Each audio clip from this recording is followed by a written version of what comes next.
नमस्कार, India TV के चुनाव मंच में आपका बहुत बहुत स्वागत है, बहुत बहुत खैर मकदम है। आज हम अदब के शहर, तहजीब के शहर और नफासतों के शहर लखनऊ में हैं और इसी शहर से आज बराह रास्त हम दिन भर आपके साथ जुड़े रहेंगे। कशिशे लखनऊ अरे तौबा, फिर वही हम, वही अमीनाबाद है। यह शहर भी क्या खूब है। यहां पर अदब तहजीब है तो उर्दू की मिठास है, तो यही शहर सियासत का मरकज भी है। उर्दू की मिठास अगर यहां हर तरफ घुली हुई नजर आती है तो सियासी बयानों की तलखी भी दिखाई देती है। तो आज चुनाव मंच के जरिए दिन भर आप अलग अलग सियासी दलों के रहनुमाओं को सुनते रहेंगे। ये बातचीत आपको आने वाले वक्त में अपने वोट के हक का इस्तेमाल करने में मददगार होगी। तो सबसे पहले मैं बुलाना चाहूंगा मेरे साथी, मेरे सहयोगी senior executive editor Saurabh Sharma को, जो इस कार्यक्रम की शुरुआत करेंगे।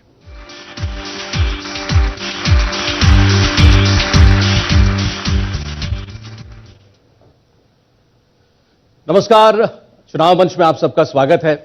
उत्तर प्रदेश का चुनाव यूं तो किसी भी दशक में रहा हो हमेशा बहुत इंटरेस्टिंग होता है, बहुत दिलचस्प होता है, क्योंकि यहां कई सारे सियासी खिलाड़ी हैं, महारथी हैं। लेकिन इस बार हर मायने में यह चुनाव ऐतिहासिक माना जा रहा है। क्या प्रधानमंत्री नरेंद्र मोदी की तरह मुख्यमंत्री योगी आदित्यनाथ एक बार फिर दूसरा टर्म हासिल कर सकते हैं, जो कारनामा या करिश्मा कहिए पिछले लगभग 4 दशकों में मुमकिन नहीं हो पाया कि कोई चीफ मिनिस्टर ऐसे रिपीट हुआ। योगी आदित्यनाथ को अपने काम पर यकीन है, दूसरे कहते हैं कि उन्हें हिंदू मुसलमान पर भी बहुत यकीन है। अखिलेश यादव भी दूसरी ओर है, अखिलेश यादव को पूरा एतबार है कि वो योगी को दोबारा नहीं आने देंगे। इस बार वो कहते हैं उन्होंने एक गुलदस्ता बनाया है जिसमें छोटी छोटी जातियों के बड़े बड़े रंग हैं। तो क्या वो गुलदस्ता एक बार फिर खिला हुआ आपको यहां दिखाई देगा? तो ये सारे सवाल हैं। कोरोना का काल भी इस बीच में रहा है, उसको भी हमें नहीं भूलना चाहिए। चुनाव में आज जिन्ना भी सुनते हैं, पाकिस्तान भी सुनते हैं। ये बात दूर है कि पाकिस्तान कितना 1000 किलोमीटर यहां से दूर है। इन सब मुद्दों के बीच चुनाव मंच पर आज सबसे पहले हम जिस शख्स को आमंत्रित करने जा रहे हैं वो अपने आप को इस चुनाव का गेम चेंजर कहते हैं। उनका यह दावा है कि उनके बगैर या उनके समर्थन के बगैर यूपी का सीएम चुनकर नहीं आ सकता। तो जोरदार तालियों के साथ मंच पर स्वागत कीजिए बैरिस्टर असदुद्दीन ओवैसी साहब का।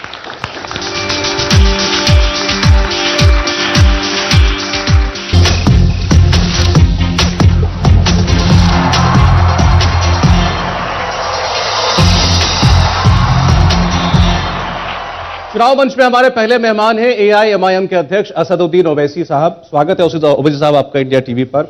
और आपने इस बार एक मोर्चा भी बनाया है, भागीदारी परिवर्तन मोर्चा।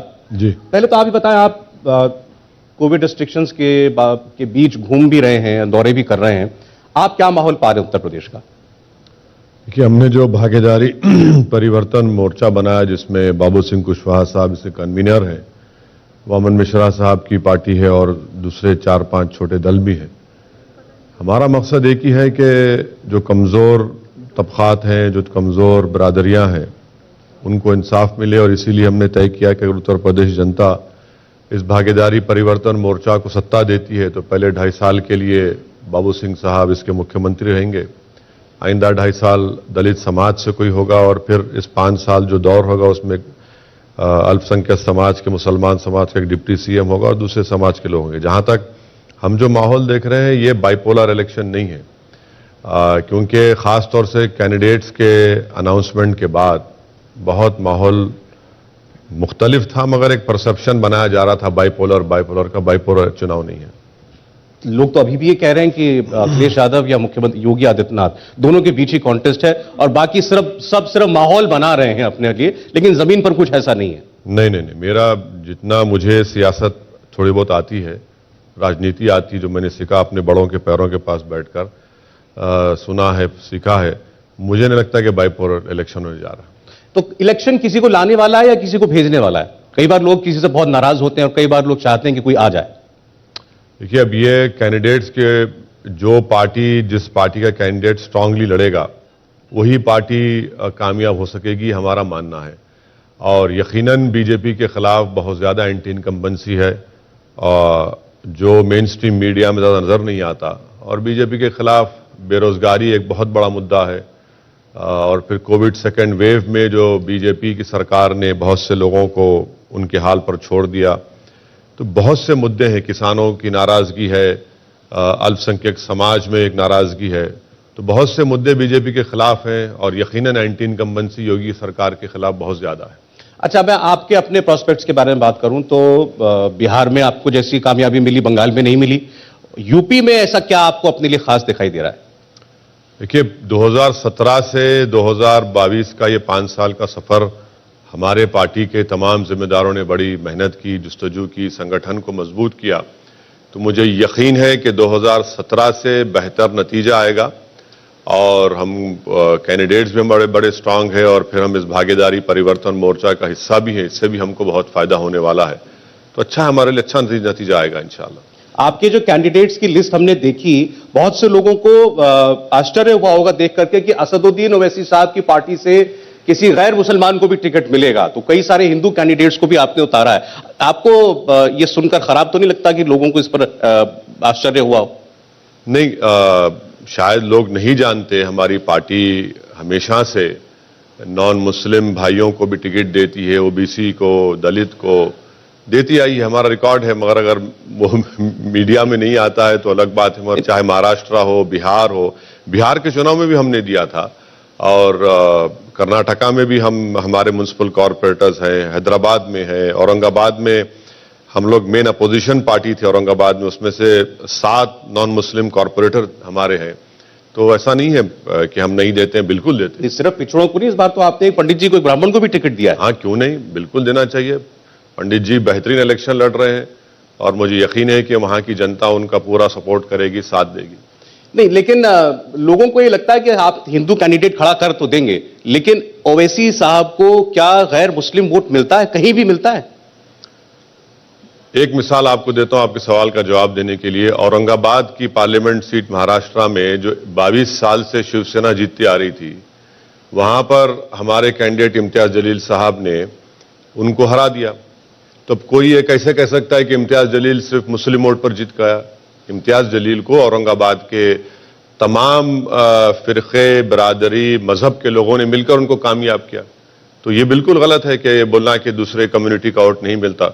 बिल्कुल मिलता है और मिलेगा इंशाल्लाह। ये परसेप्शन ओवैसी साहब लेकिन आपका खुद का क्रिएट किया हुआ है, क्योंकि आप केवल मुस्लिम कॉन्स्टिट्यूएंसी को एड्रेस करते हैं, आप हमेशा मुसलमान की बात करते हैं। देखिए, अगर कोई खड़े होकर अगर सिर्फ ताकतवर की बात करेगा तो फिर फायदा क्या है? आप जब, हमारी जमहूरियत लोकशाही एक पार्टिसिपेटिव फॉर्म ऑफ डेमोक्रेसी है, तो जाहिर है जो कमजोर है, जो जिसको दबाया जा रहा है, कुचला जा रहा है, उनके एम्पावरमेंट के लिए आपको काम करना है, तो उसमें कोई बुरी बात क्या है? इसीलिए तो हम भागीदारी परिवर्तन मोर्चा बनाए हैं। अगर हम सिर्फ ताकतवर को ताकतवर बनाएंगे तो फिर जमहूरियत कहां रहेगी? फिर कमजोर क्या करेगा? जिसकी इसका हक नहीं मिला वो क्या करेगा? फिर कुछ सवाल हमने सोशल मीडिया पर मंगाए थे, आपने जो बात अभी छेड़ी इससे जुड़ा हुआ एक सवाल है आपसे। सचिन पूछना चाहते हैं कि आप अक्सर अपनी चुनावी सभाओं में मुसलमानों को अपना हक हासिल करने के लिए ललकारते नजर आते हैं। क्या आपको लगता है कि आजाद हिंदुस्तान में मुसलमान का हक मारा गया है? आप मुसलमानों के किस हक की बात करते हैं? एक मिसाल सचिन को समझा देता हूं, शायद मेरी पूरी कोशिश उनको समझ में आ जाएगी। उत्तर प्रदेश के कॉन्टेक्स्ट में आप देखिए कि उत्तर प्रदेश में 24 मुसलमानों को CAA NPR प्रोटेस्ट में गोली मारी गई। Justice Sudarshan Reddy supreme court के जज लखनऊ आकर अपनी फैक्ट फाइंडिंग रिपोर्ट में कहते हैं कि उन 24 मुसलमान लड़कों को हत्या की गई, उनको जहां गोली लगी। आज से 3 दिन पहले, 4 दिन पहले प्रयागराज में स्टूडेंट्स ने प्रोटेस्ट किया रेलवे के NTPC RRB के एग्जाम को लेकर। मैं भी उसका कंडेम करता हूं। पुलिस का लाठीचार्ज हुआ, बहुत से नौजवानों के, युवाओं के सर फोड़े गए, हाथ तोड़े गए। 1 घंटे के अंदर 6 पुलिस के ऑफिसर्स को सस्पेंड कर दिया जाता है। सचिन को यह बात समझना चाहिए कि गोरखपुर में गुप्ता साहब को पुलिस ने मार दिया तो मुख्यमंत्री और अखिलेश यादव पहुंच जाते हैं, ऑफिसर सस्पेंड हो जाते हैं, 51 लाख का चेक मिलता है, नौकरी मिलती है। वही काशगंज में एक पुलिस स्टेशन में मुसलमान लड़का मरता है तो कोई नहीं पूछा जाता, ये क्यों भाई? और फिर तीसरी बात यह है कि सचिन खुद जाकर देख लें कि एम्पिरिकल डेटा क्या कहता है उत्तर प्रदेश के मुसलमानों का, कि कितने मुसलमानों के पास 2 एकड़ जमीन है, 1.7। कितने मुसलमान ग्रेजुएट होते हैं, 3.5%, जो सबसे कम है। सबसे ज्यादा बेरोजगार कौन है पूरे कम्युनिटीज में? मुसलमान। अब बताइए ना, फिर सबसे ज्यादा जेल में अंडर ट्रायल कौन है? 19% है, तो नहीं, आप इस नतीजे पर कैसे पहुंचे कि सबसे गरीब मुसलमान है? डेटा है, आप बहस करा लीजिए, हम दे देते हैं आपको रिपोर्ट। आप शाम में बुला लीजिए, हमको पूरा डेटा देता हूं मैं आपको, आप शाम में बुला लीजिए। दलित से भी मार्जिनलाइज मुसलमान है? यकीनन है, दलित से भी मार्जिनलाइज है, पॉवर्टी में मार्जिनलाइज है, अनएम्प्लॉयमेंट में मार्जिनलाइज है, ड्रॉप आउट में उनसे ज्यादा है। डेटा है, इस पर बात करिए ना। चलिए बात करते हैं, नहीं बात करेंगे कोई? यही तो हमारी लड़ाई है कि जब हम हिस्सेदारी की बात करते हैं तो हमको हिस्सेदारी राजनीति में भी चाहिए, शिक्षा में भी चाहिए, इंसाफ में भी चाहिए। तो यही तो हम पूछ रहे हैं। और इसमें कोई मैं आसमान से तारे तोड़कर लाने की बात तो नहीं कर रहा हूं, या समंदर में जाकर उसकी खाक छानकर हीरे लेकर आओ।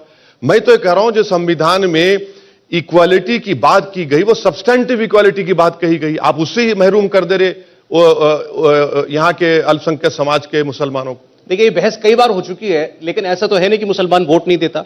तो मुसलमान जिसको वोट देता है वो क्या उसके लिए कुछ नहीं करता? बिल्कुल नहीं करते। अब देख लीजिए, मैं योगी सरकार की मिसाल देता हूं आपको। मोदी सरकार ने मदरसा मॉडर्नाइजेशन स्कीम है, भाई आपने 4 साल से अपना शेयर नहीं दिया उन मदरसे के टीचरों को, जिसमें पंडित लोग भी आकर हिंदी सिखाते हैं। पूछ लीजिए किसी मदरसा स्कूल में जाकर के 4 साल में तुमको स्टेट गवर्नमेंट का शेयर मिला, सेंट्रल गवर्नमेंट का शेयर मिला? नहीं मिला शेयर। गवर्नमेंट की स्कीम है ये, मेरी स्कीम नहीं है। आप नहीं देते उसमें। मोदी सरकार के एमएसडीपी का प्रोग्राम है, 1100 करोड़ उत्तर प्रदेश को आए, कितना खर्चा किया? 10% नहीं खर्चा किया आपने। अखिलेश को सरकार मिली 2012 से, आपने क्या किया? मुजफ्फरनगर का कांड किया। आपने योगी के खिलाफ केसेस सैंक्शन नहीं किए और वो मुख्यमंत्री बने, अपने खिलाफ वापस ले लिए। मुजफ्फरनगर का कांड हुआ, अभी तक इंसाफ नहीं हुआ। तो यही तो हम बता रहे हैं। अच्छा, खुद हिंदी अखबार की रिपोर्ट है कि उत्तर प्रदेश में 50% डीएम अपर कास्ट के हैं, 5% आपके ओबीसी और दलित हैं। ये तो हो रहा है ना। यही तो इंसाफ की बात जब हम करते हैं तो सबके पेट में दर्द शुरू हो जाता है। नहीं, पेट में दर्द की बात नहीं, लोगों को सिर्फ ये लगता है कि आप जिसका जवाब आपने काफी हद तक दे दिया कि आप केवल एक कम्युनिटी की बात करते हैं, तो इसीलिए लोगों को लगता है कि आप भाई जो पिछड़ा है, नहीं, जो गरीब है उसकी बात करें। मैं आपसे क्या कह रहा हूं, आप कमजोर को उठाएंगे या कमजोर को दबा देंगे? आपका काम क्या है? जब आप संविधान पर ओथ लेते हैं तो आप ये कहते हैं कि सबको बराबरी से ट्रीट किया जाएगा। आप नहीं करते हैं। अगर आप जीत जाते तो आप ठाकुरों की बात करते, अगर आप जीत जाते तो आप यादवों की बात करते हैं। यह हकीकत है। और फिर देश के प्रधानमंत्री के बारे में बीजेपी बोलती है सबसे बड़ा ओबीसी का नेता पिछड़ा समाज का यही है। यह हकीकत है जो हो रहा है। सपा के टेन्योर में हुआ, अब योगी के टेन्योर सरकार में हो रहा है। इससे कौन इनकार कर सकता है? ये तो जमीनी हकीकत है। शायद कोई नहीं बोलता होगा, जिस अंग्रेजी में कहते पॉलिटिकली इनकरेक्ट होगा, मगर यह हकीकत है। इससे कौन इनकार करेगा? एक सवाल हुसैन आपसे पूछना चाहते हैं। ओवैसी साहब, मेरा नाम हुसैन है और अभी हाल के वक्त में तौकीर रजा को आपने सुना होगा। उन्होंने एक धर्म संसद की और उसके जरिए उन्होंने मुसलमानों से बहुत सारी बातें की, बहुत सारी तकलीफों के बारे में बताया। वो ये कह रहे थे कि मैं उस दिन से डरता हूं जिस दिन मेरा ये नौजवान मेरे कहे में नहीं रहेगा, मैं खौफ खाता हूं। उसके बाद वो काफी आगे तक बढ़ गए कि फिर हिंदू भाइयों को भागने का मौका नहीं मिलेगा। आप भी इसी लाइन के साथ उत्तर प्रदेश में आपने एंट्री की कि करीब 50% के आसपास, मैं करीब इसीलिए कह रहा हूं, मुसलमान जो है वो अलग अलग मामलों में फंसे हुए हैं। तो आप तो खुद एक बैरिस्टर हैं, मैं ये जानना चाहता हूं कि क्या आप भी आपके जो रैलीज में तमाम मुसलमान नौजवान आता है, क्या आप भी ऐसे किसी वक्त से खौफजदा हैं? और दूसरी चीज ये कि मुसलमानों के लिए कर क्या रहे हैं एक पार्टी के तौर पर? एक चीज और, खौफजदा किससे? कि भाई मुसलमान बेकाबू ना हो जाए, नौजवान मुसलमान बेकाबू ना हो जाए। CAA का प्रोटेस्ट पीसफुल था, किसने गोली चलाई? जस्टिस सुदर्शन रेड्डी की रिपोर्ट आपने पढ़ा होगा। सुनिए जी। Justice Sudarshan Reddy supreme court के रिटायर्ड जज थे, senior most. Fact finding report में गोली चलाई, उन्होंने कहा मारने के लिए गोली चलाई। किसने किया? वो काशगंज में जो बच्चा मरा किसने किया? एनकाउंटर होते हैं तो इंपेरिकल डेटा है, नेहा डिक्सिट। मैं वही आपसे समझना चाह रहा हूं कि देखिए, जहां सुनिए मैं आप कहां पर हैं, आप क्या कर रहे हैं? अरे भाई, हम तो जमहूरियत में यकीन दिला रहे हैं ना। हम तो उनको नहीं कह रहे हैं कि तुम रेडिकल हो जाओ, हम तो उनको यही नहीं कह रहे हैं कि तुम डेमोक्रेसी को से भरोसा उठ जाओ। यही तो हम काम कर रहे हैं कि डेमोक्रेसी में संविधान को लेकर अपने हक की लड़ाई लड़ो, हिस्सेदारी की लड़ाई लड़ो। हम तो वायलेंस की तरफ नहीं उकसा रहे हैं उनको। कहां उकसा रहे वायलेंस तरफ? अब जहां रहा सवाल मौलाना का, मौलाना बड़े बाइज्जत हैं, मगर मौलाना को यह बात समझनी चाहिए कि जिस पार्टी में वो शामिल हुए, एक अंग्रेजी चैनल को उस पार्टी की जनरल सेक्रेटरी कहती है कि नहीं हमारा इनसे ताल्लुक ही नहीं है, उनको डिसोन कर दिया मौलाना को। अभी मौलाना को फैसला करना चाहिए। अब मैं कब से मौलाना की तर्जुमान बन गया? मौलाना काबिल है, वो खुद अपना बोलेंगे। नहीं, एक- लेकिन एक जैसे छोटी सी आपको बात, जैसे सौरभ आपको और- ये बात खराब लगी कि कांग्रेस पार्टी के महासचिव ने ये कह दिया कि हमारा इनसे कोई लेना देना नहीं है, तो जो तौकीर रजा ने स्टेटमेंट दिया उस पर भी तो आपका कुछ स्टार्ट होगा ना। अरे तौकीर रजा, मौलाना तौकीर रजा साहब अगर बोले हैं तो उनको बुलाकर पूछ लीजिए। मैं किसी का तर्जुमान तो नहीं हूं ना, मैं किसी का तर्जुमान नहीं हूं। हां, यह जरूर कहूंगा, धर्म संसद जो हरिद्वार में रायपुर में हुआ, जो गंदगी उसमें कही गई महात्मा गांधी के बारे में, देश के एक्स प्राइम मिनिस्टर के बारे में, कि रोहिंग्याओं की तरह मुसलमानों का हाल कर देंगे, देश की फौज को इस्तेमाल करके 20 लाख को कत्ल कर देंगे, और सिर्फ 2 को गिरफ्तार करते आप। अरे किसकी सरकार है हरिद्वार में? रायपुर में कांग्रेस की सरकार है। दोनों धर्म संसदों में इस तरह की बात कही गई। दोनों गलत, दोनों बिल्कुल दोनों गलत गलत है, बिल्कुल। अच्छा, एक तो कांग्रेस स्पॉन्सर्ड इवेंट था रायपुर का, कांग्रेस स्पॉन्सर्ड इवेंट था। अच्छा, जो हरिद्वार में धर्म संसद हुआ, जितने यूपी के जो अपने आप को बड़े स्वामी बोलते हैं, यूपी सरकार की पुलिस प्रोटेक्शन से हरिद्वार गए, और उनके सिक्योरिटी ऑफिसर्स दिन के टाइम पर वो धर्म संसद का टी शर्ट पहनकर खड़े हो आते, कोई लोग उनको पहचाने ना। तो ये भी तो इनकी सरकार सपोर्ट कर रही है इन लोगों को। आप बताइए कैसे आप किसी के कत्लेआम की बात करेंगे? सरासर गलत है और सख्त से सख्त कार्रवाई होनी चाहिए। गलत तो इसलिए भी है कि आप सिर्फ 2 को गिरफ्तार करते, पूरे वीडियो सारी दुनिया में है, आप 2 को गिरफ्तार करते सिर्फ। यही तो हम कह रहे हैं कि ये आपका सिलेक्टिव इंप्लीमेंटेशन ऑफ लॉ भी तो गलत है। ये आप चुनाव की वजह से मजबूरियों के तहत सोचते हैं ऐसा, या ये अब देश की सोच ऐसी होती जा रही है? जैसा कुछ लोग कहते हैं कि बहुत समाज में रेडिकलाइजेशन नहीं, पिछले 2014 से तो ये कंसिस्टेंटली इस तरह के वाहियात किस्म के बयानात आ रहे हैं, और इन पर कोई रोक टोक नहीं लगता। अगर नरेंद्र मोदी चाहे तो आधे घंटे के अंदर ये सबकी जबानें बंद हो जाएंगी। नरेंद्र मोदी देश के प्रधानमंत्री नहीं चाहते, उनकी सरकार, उनकी आइडियोलॉजिकल आरएसएस और पूरे संघ परिवार हिंदुत्व की ऑर्गेनाइजेशन इनको हिम्मत दिला रही है और बोले कि बेटा बोलो, हम तुम्हारे पीछे खड़े हैं, कुछ नहीं होगा।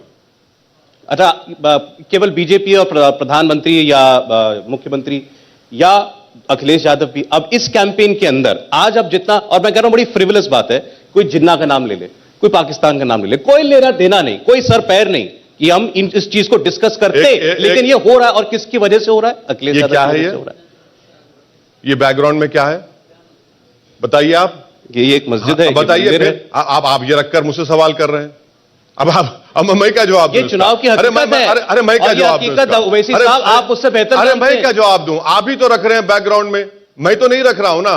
जिना में जिना का नाम लिया, अब जिना का नाम हमसे ज्यादा योगी लेते हैं, इनको इतनी मोहब्बत क्यों होगी जिना से? भाई हम तो लेते ही नहीं है ना। भारत का, उत्तर प्रदेश हो या भारत का मुसलमान हो, हमने जिना के पैगाम को रिजेक्ट किया। आप जिना जिना करते हैं। नहीं, जिन्ना अगर योगी पहले करते तो फिर भी समझ में आता। जिन्ना का नाम तो अखिलेश यादव ने लिया पहले। हाँ, तो उनको पूछना चाहिए भाई, वो उन्होंने क्यों कहा जिना का नाम, किसने उनको कहा कहने के लिए? अच्छा, उनको यह भी नहीं मालूम कि महात्मा गांधी, पंडित नेहरू, सरदार पटेल, ये कौन से इनसे बारटला हुए? इनको किसी ने कह दिया थम्स अप ने, और उन्होंने थंब कह दिया उन्होंने। अरे आपने कहा, मैंने तो नहीं कहा ना। अगर हम कहते तो हम जेल में होते, क्योंकि अखिलेश ने कहा, इसलिए उनको कहा है कि बेटा बोलते जाओ, कोई बात नहीं है। आप सेकुलरिज्म की बात कर रहे हैं, कानून का इस्तेमाल उस पर भी नहीं होता ना। अगर कोई मुस्लिम नेता उत्तर प्रदेश में वही बात जो अखिलेश कहते तो आज जेल में होता वो। यही तो हम कह रहे हैं, ये हिस्सेदारी, ये इंसाफ की बात है जो उत्तर प्रदेश के अल्पसंख्यक समाज को और कमजोरों को समझने की जरूरत है। नहीं, लेकिन उसमें इंप्रेशन जो गया वो ये गया कि एक तो लोग ये मान के चल रहे हैं कि यूपी का मुसलमान पूरी तरीके से अखिलेश यादव को वोट कर रहा है। उनको ये लगता है कि अगर कोई योगी को हटा सकता है तो अखिलेश यादव हटा सकता है। अखिलेश यादव सबसे नाहिल सियासी लीडर हैं। 2014 का इलेक्शन हारे, उनकी लीडरशिप में लड़ा गया था। 2017 का इलेक्शन हारे, उनकी लीडरशिप में लड़ा गया था। 2019 का हारे। 3 चुनाव जो शख्स हार जाता है अपनी पार्टी का, और झोली भर भर कर मुसलमानों ने खैरात के तौर पर वोट दिया, तब भी बीजेपी जीत गई। उत्तर प्रदेश के मुसलमानों को यह सोचना है, और सोच रहे हैं कि हमारे वोट की वैल्यू क्या है। आपकी वोट की वैल्यू उस वक्त होगी जब आप अपने एक इंडिपेंडेंट पॉलिटिकल लीडरशिप को बनाएंगे, आपकी वोट की वैल्यू जब भी बढ़ेगी। वरना तो आज आप देखिए, इनको तो क्या इनकी इज्जत है। आप अपने घर को किसी को नेता को बुलाते हैं सहारनपुर से, उसको जलील करके भिजा देते हैं आप। और यह हैरत की बात देखिए सौरभ साहब, अब मजाक देखिए, समाजवाद की बात करते हैं, जहां आजमगढ़ से एमपी है वहां पर एक विधानसभा में इनके पार्टी का कैंडिडेट पिताजी है और बीजेपी की तरफ से बेटा है। क्या है मजाक है भाई। और फिर बदायूं के एमपी बीजेपी में और पिताजी समाजवादी में, बदायूं के एक्स एमपी की बहन बीजेपी की जिला परिषद चेयरमैन, और आप हम पर उंगलियां उठाते हैं, हमको दर्ज देते हैं सेक्युलरिज्म का। अरे कभी अपने गिरबान में झांक कर देखो कि तुम में कितनी हिपोक्रेसी है। किसको, अरे बिल्ली जब दूध पीते समझती दुनिया नहीं देख रही है, देख रही है दुनिया, देख रही है दुनिया। आप जो मुख्यमंत्री थे, अगर आप योगी आदित्यनाथ के खिलाफ केस सैंक्शन कर देते तो केस चलता उनके ऊपर, आप नहीं किए, नहीं किया आपने, डेलिबरेटली नहीं किया। नहीं, जो भी हो, ये बात आप समझाते हैं, खास तौर पर मुस्लिम कॉन्स्टिट्यूएंसी को, वो हम सुनते हैं। लेकिन मैं जैसा मैंने कहा, परसेप्शन फिलहाल चुनाव में ये है कि मुसलमान अखिलेश के साथ जा रहे हैं। ये ऐसा जो चुनाव के जो जानने वाले लोग हैं उनका नहीं, कोई परसेप्शन नहीं है। जो नौजवान है वो बेदार हो चुका है, वो समझ चुका है कि ये सिर्फ वोट लेते हैं, उसके बाद अपनी फैमिली की राजनीति करते हैं। मैं जहां से बात शुरू की थी, अखिलेश यादव, खराब ये लगता है कि अखिलेश यादव अगर जिन्ना कहें, इन्वोक करें, या वो पाकिस्तान कहें कि पाकिस्तान से तो केवल राजनीतिक दुश्मनी है हमारी, पाकिस्तान वरना हमारा दुश्मन नहीं है, तो इससे मुस्लिम वोट मिल जाएगा। मुस्लिम वोट को एसोसिएट कर देना कि मैं जिन्ना का नाम लूंगा मुस्लिम वोटर, देखिए मैं पाकिस्तान का नाम लूंगा तो वो मेरे लिए सॉफ्ट हो जाएगा, ये सबसे खराब लगता है। बिल्कुल सही कहा आपने, यानी आप हमारी वफादारी पर शक कर रहे हैं, हमारी मोहब्बत से, सरजमीन से मोहब्बत पर आप शक कर रहे हैं। और दूसरी क्या है कि आप अपनी जहालत को दिखा रहे हैं, आप अपनी बता रहे हैं कि आपके दिमाग में कोई चीज है ही नहीं मुसलमानों के ताल्लुक से। अगर आप मुसलमानों के ताल्लुक से पॉजिटिव अप्रोच हो तो आप बोलते हैं कि मैं स्कूल खोलूंगा, मैं जो जेल में लोग हैं उनको रिहा कराऊंगा। आप कहते हैं कि जो CAA में लोग मारे गए उनके खिलाफ FIR नहीं हुआ, हम इन्वेस्टिगेशन कराएंगे। आप ये कहते हैं कि अस्पताल खोलेंगे। आप उनकी डेवलपमेंट की, कुरैश बिरादरी की आप बोलते हैं कि मैं, आपने 5 साल में स्लॉटर हाउस का परमिशन दिया, अब दूंगा मैं। आप अंसारी बिरादरी के पावरलूम को अच्छा करने की बात करते हैं, आप कुछ नहीं करते, आप सिर्फ पाकिस्तान कहते हैं। मुझे क्या करना है पाकिस्तान से? हमारे बुजुर्गों ने तो उसको ठुकरा दिया, उनके पैगाम को, हमको मतलब ही नहीं है, मगर आप बोले जाते हैं। मगर यह आपकी सोच है कि मुसलमान आपका गुलाम है और जो चाहे आप बोलेंगे वो करेगा। अब ऐसा नहीं होने वाला है, ये कोई इनकी बात को आंख बंद करके वोट देने वाला नहीं है। अभी मैंने आपका एक स्टेटमेंट एक इंटरव्यू में सुना था, उसमें तो आपने अंग्रेजी में एक्सप्लेन किया था, यहां हिंदी में कर दीजिए। आपने एक सवाल के जवाब में कहा कि मैं देशभक्त हूं, राष्ट्रवादी नहीं हूं। तो राष्ट्रवादी होना कोई गलत बात है? देखिए, पेट्रियट होना जरूरी है, पेट्रियट होना जरूरी। पेट्रियट जो होता है, जो स्कॉलर्स ने समझा है, वो पेट्रियट होता है कि अगर कोई सरकार, जैसा बीजेपी की सरकार, अगर कोई अनकॉन्स्टिट्यूशनल काम करती है तो देश के हित में वो बीजेपी क्रिटिसाइज करेगा। और ये जो हिंदू नेशनलिस्ट, जो प्रधानमंत्री खुद कहा इंटरव्यू में, एक रॉयटर्स के इंटरव्यू में, मैं हिंदू नेशनलिस्ट हूं, तो इनके भक्तों को लगता है कि मोदी जी भगवान है, कोई गलती कर ही नहीं सकते, चाहे वो कुछ भी करें। 3 किसानों का कानून बनाया, अच्छा किया, अंधे बनकर तायीद किए, और उसका नतीजा देख लिया, क्या वापस लेना पड़ा। तो ये फर्क है उसमें। नहीं, हिंदू नेशनलिस्ट के साथ चलिए एक धर्म जुड़ गया, तो कह रहा हूं नेशनलिस्ट कोई अपने आप को कहे, नहीं, मैं क्या खराबी है? बिल्कुल, मैं आपने फर्क किया दोनों में। मैं इंडियन नेशनलिज्म को मानता था, मानता रहूंगा, मगर सबसे ज्यादा आज इस देश को जरूरत है कि हम पेट्रियट बने। पेट्रियट जब आप बनेंगे तो हमेशा देश के बारे में सोचेंगे, और अगर ओवैसी भी गलती करेगा, या मोदी गलती करेगा, या फिर योगी करेगा, या अखिलेश करेंगे, तो आप क्रिटिसाइज करेंगे। आप अंधों की तरह आंखें बंद कर लेंगे, नहीं नहीं नहीं, ये नहीं हो ही नहीं सकता, हम नहीं मानते। ये फर्क है दोनों में। अब ये जो 80-20 वाली बात चली है, आपको लग रहा है कि इलेक्शन पोलराइज हो गया, ध्रुवीकरण हो गया? ये झूठ, ये योगी आदित्यनाथ ने नरेंद्र मोदी को झूठा साबित कर दिया है कहकर, बिल्कुल झूठा साबित कर दिया। वो कह रहे हैं कि मोदी जी झूठे हैं और मैं सच्चा हूं। कैसे? कैसे? सबका साथ, सबका विकास, सबका विश्वास कहां गया? आपको 20% पे भरोसा नहीं है, उनका विकास नहीं करेंगे, उनका विश्वास नहीं लेंगे, उनका साथ नहीं लेंगे, तो मोदी ने योगी को झूठा साबित कर दिया ये कहकर। वो कहते हैं हमने कब कहा कि 20% में किसी कम्युनिटी की बात कर रहे हैं, मुसलमान की बात कर रहे हैं। ये तो उसको डॉग विजिल पॉलिटिक्स कहते हैं ना। आप अब्बाजी किसने कहा? आप ही ने तो कहा ना असेंबली में, आप ही ने कहा कि जिनको राशन बांग्लादेश चला जाता था, यहां चला जाता था, आप ही ने कहा, मैंने नहीं कहा। ये आप 80-20 की मिसाल दे रहे हैं। यह बता दो कि जब तुम मुख्यमंत्री बने उस वक्त अनएम्प्लॉयमेंट रेट यूपी में 2.4 था, 4.9 हो चुका है। यह बता दो कि ग्रेजुएट जो अनएम्प्लॉयड है 51% है, जो टेक्निकल डिग्री है वो 61% है, डिप्लोमा होल्डर्स 46% है। आपने क्या किया? ग्रोथ रेट क्या है यूपी का, क्यों गिर गया? पर कैपिटा इनकम क्यों गिर गया? इस पर योगी बात नहीं करेंगे क्योंकि उनको समझ में नहीं आता सब चीजें। उनको सिर्फ पाकिस्तान, हिंदुत्वा, अब्बाजी, जिना, इसमें एक्सपर्ट हैं। ये बात ही नहीं करेंगे ना इन चीजों के ऊपर। आपने आगरा और कानपुर के दलित मुसलमान को बेरोजगार कर दिया इन गौरक्षकों को इनसे पिटवा कर। आपने वो तमाम, देखिए 65% बीफ एक्सपोर्ट होता है पूरे देश में यूपी से, मगर आप दुकान खोलने नहीं देते, बफलो की दुकान खोलने नहीं देते। आपने तो एक सिस्टमैटिक तरीके से इकोनॉमिक बोझ सब पे डाल दिया और लोग देख रहे हैं। अरे हर जगह पर रातों में खेतों में जाइए, हम गाड़ी में सफर करते हैं, हम तो हेलीकॉप्टर नहीं मिलता हमको, गाड़ी में सफर किए 11,000 किलोमीटर, हर रात में खेत के पास जाइए लाइट पड़ती है आपके ऊपर। कौन कोई जानवर तो नहीं आएगा खेत खाने के लिए? योगी को ठहरना चाहिए ना, कहां गया चौकीदार? ये वो कह रहे हैं हमने स्कीमें चलाई होगी और ये अरे भाई चौकीदार कहां गया? चौकीदार दिल्ली में सो रहा है, उनका शागिर्द यहां सो रहा है और किसान जो खेत में लाइट मार कर देख रहा है कि मेरी खेत में साफ ना हो जाए। आपने बड़ी चौकीदारी की, जानवरों को छोड़ दिया पूरा आपने।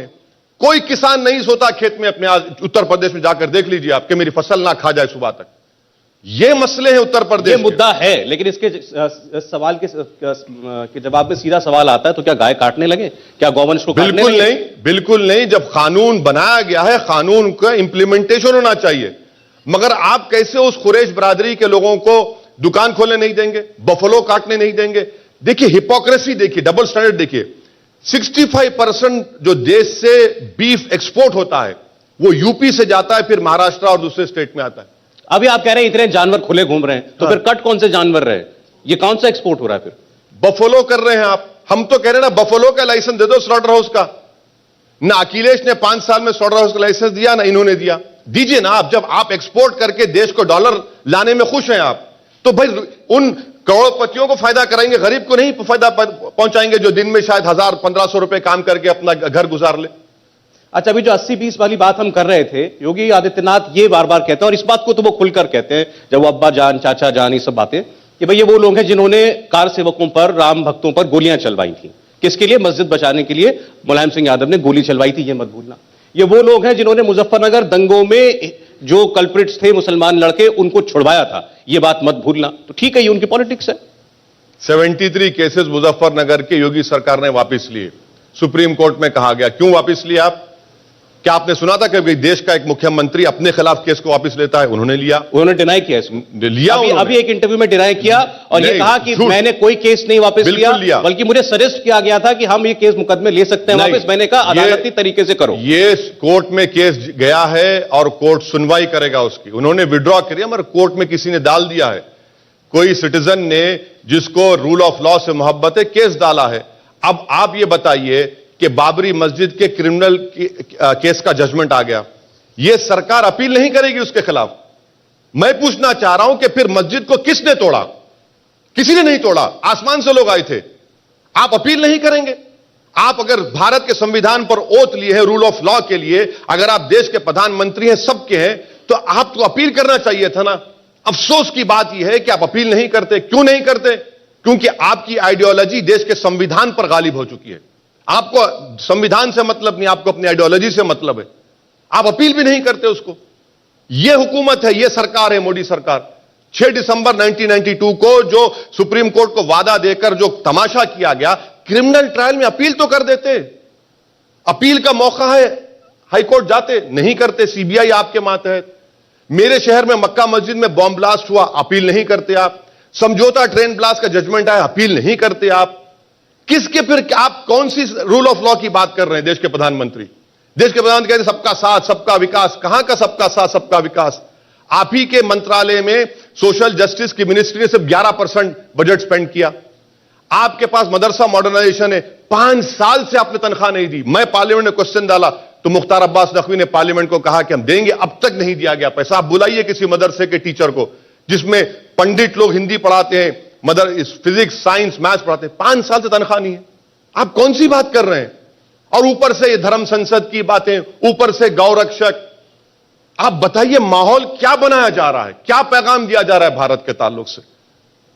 पहले चरण में चुनाव चूंकि वेस्टर्न यूपी में है, वहां अभी आप काफी घूम रहे हैं, वर्चुअल रैली भी करते हैं। वेस्टर्न यूपी के चुनाव में भी मुस्लिम वोट बहुत अहमियत रखने वाला है और वहां के चुनाव के बारे में भी कहा जा रहा है कि कोशिशें दोनों तरफ से हैं कि ये चुनाव जो है वो आरएलडी और सपा चाहते हैं कि ये जात पर हो जाए या किसान पर हो जाए, और बीजेपी चाहती है हिंदू मुसलमान पे हो जाए। नहीं, दोनों भी तो वही कर रहे हैं ना। मुजफ्फरनगर से एक मुसलमान को टिकट नहीं दिया सपा आरएलडी ने, एक को भी नहीं दिया।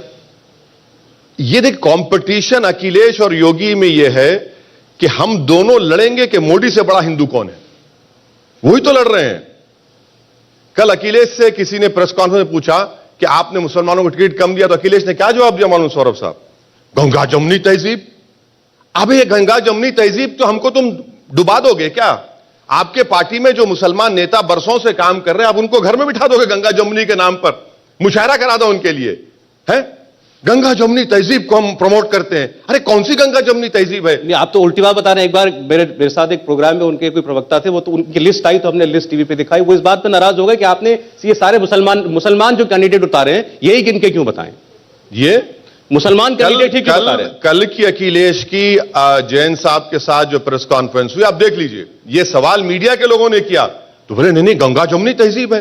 कौन सी गंगा जमुनी तहजीब है कि आप वोट लेंगे और राज अपना करेंगे? नहीं, तो यही तो जो मैं आपको पहले कह रहा था, उनको यकीन है ना कि मुस्लिम वोट तो मेरे साथ है ही। अब वो यकीन ये टूटेगा। इनके दिमाग में जो ये महल है वो टूटेगा।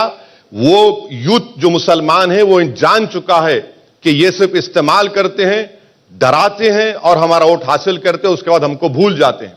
अब ये नहीं होने वाला है। आप देखेंगे इस चुनाव के बाद बहुत बड़ी तब्दीलियां पैदा होंगी, खास तौर से अल्पसंख्यक मुस्लिम समाज में। हमारे सीनियर कॉलीग सचिन साहिब जी कुछ पूछते हैं आपसे। ओवैसी साहब, ये योगी आदित्यनाथ ने उनके ऑफिस की तरफ से एक ट्वीट किया गया था आपके ट्वीट के जवाब में, और आपके भाई के बयान का हवाला दिया गया था और लिखा गया था कि 15 मिनट के लिए पुलिस हटाने की बात करने वालों, ये जान लो ये नया उत्तर प्रदेश है जहां दंगाइयों की संपत्तियां कुर्क होती हैं, वो बाद में तख्ती डालकर घूमते हैं कि हम सुधर गए। तो इस पे आप क्या? योगी आदित्यनाथ झूठे हैं। इस पे आप ये झूठ, मैं कह रहा हूं झूठे हैं। क्यों बोलता हूं आपको? टेनी गाड़ी, मंत्री की गाड़ी, बेटा मंत्री का, 4 किसान मर जाते हैं, घर तोड़ा उन्होंने। जाओ तोड़ो, टेनी का घर तोड़ो, बुलडोजर लगाओ। नहीं तोड़ेंगे क्योंकि ब्राह्मण वोट चाहिए उनको, नहीं तोड़ेंगे। बात आप देखकर करते हैं। अरे टेनी का घर तोड़ो ना जाकर, कौन रोका आपको तोड़ने से? आप मुख्यमंत्री हैं। ये सब दिखावे की बातें हैं सर, इनको भरोसा मत करिए। और सुनिए, सीधी चेतावनी थी। अरे सर देखिए, मैं तूफानों में जिंदगी गुजारता हूं, रोज मुझे धमकियां दी जाती है मारने की, तेरी गर्दन काट देंगे। एक केस नहीं बुक होता। मेरे घर पर दिल्ली में जाकर तोड़फोड़ की जाती है। मेरे 40 साल का मेरा काम करने वाला राजू को पीटा जाता है 70 साल के, और मेरे घर के बाजू इलेक्शन कमीशन, मेरे घर के सामने दिल्ली का पुलिस हेडक्वार्टर। आप समझ रहे हैं ना? तो ये तो हमको चेतावनी हमको ही देते हैं। टेनी को दीजिए चेतावनी, बोलेंगे उनके ऊपर कुछ? नहीं बोल सकेंगे। सिर्फ हमको ही डराना चाहते हैं, हम नहीं डरेंगे क्योंकि संविधान के लिहाज से सब बराबर हैं। आप आंखें दिखाएंगे, आप जबान से, कोई डरने की बात नहीं है। देश सबका है। आप मुख्यमंत्री आज हैं, कल नहीं रहेंगे, कल नहीं रहेंगे इंशाल्लाह। नहीं, वो आपने लिखा था ना कि बाबा, बुआ और बबुआ का बाय बाय होने वाला है। बाय बाय तो होगा। उन्होंने कहा ये हाय बाय तक ही रहना, इससे ज्यादा नहीं। क्यों? क्या करेंगे? वो लिखा ना नहीं, क्या करेंगे? अरे क्या कर, अरे तुम क्या करोगे? तुमको जनता ने ले किया। तुम कोई देश में बादशाही नहीं है, देश में लोकशाही है। बड़े बड़े लोग आए चले गए, मैं भी आऊंगा, मैं भी चला जाऊंगा, मगर ये डराने की बात, धमकी की बात, एक मुख्यमंत्री रहकर आप डराना चाहते हैं। आप समझ मेरे पास ताकत है। अरे कौन डरेगा भाई? हम सिवा अल्लाह किसी डरने वाले नहीं है। तो मतलब आपकी तकरीरों में वो तलखी ऐसी बरकरार रहेगी? तो आपको देखिए, तलखी नजर आ रही है, सच्चाई नजर आ रही है। अगर आप सच्चाई को नहीं कबूल करना चाह रहे तो आप तलखी कह सकते हैं। ये सच्चाई की बात कर रहा हूं, दलाइल और एम्पिरिकल डेटा पे बात कर रहा हूं, संविधान को सामने रखकर बात कर रहा हूं।